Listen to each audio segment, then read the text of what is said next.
Clear करावं की शिंदे समितीचं जे गठन झालेलं होतं त्याविषयी आपण भाष्य करत होता, तर त्या बाबतीत आपलं काय म्हणणं आहे?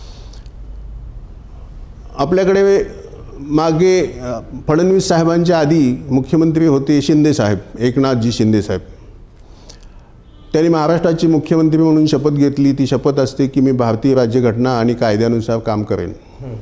पण त्याच मुख्यमंत्र्यांनी त्यांच्याच समाजाच्या आंदोलकांनी जेव्हा मोर्चे काढले तेव्हा मुंबईमध्ये शपथ घेतली की मी जातीसाठी काहीतरी काम करेन.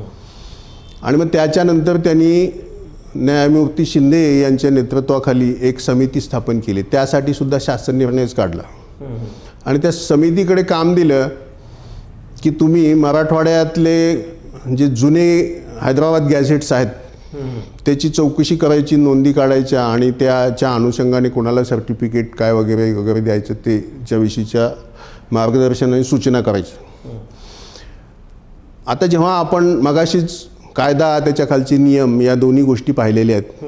कायद्यामध्ये म्हटलं आहे की ज्याने सर्टिफिकेटसाठी अर्ज केलेला आहे कास्ट सर्टिफिकेटसाठी त्याने स्वतः पुरावा दिला पाहिजे. कुठल्याही स्वरूपाच्या समित्या स्थापन करण्याचे अधिकार कायद्याने राज्य शासनाला दिलेले नाहीत.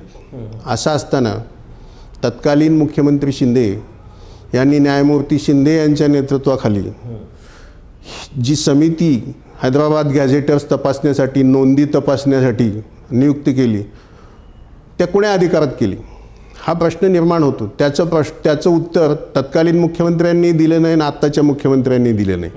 आजचा जो शासन निर्णय 2 तारखेचा आहे त्याच्यामध्येही आम्ही कुठल्या कलमाखाली कुठल्या अधिकाराखाली हा शासन निर्णय काढतो याचा उल्लेख नाही. तेव्हाच्याही मुख्यमंत्र्यांनी तसा केला नाही. त्याच्यामुळे एकूण काय ते लोकसभेच्या निवडणुकीच्या तोंडावर झालं होतं, मतं हवी होती म्हणून काढलं होतं.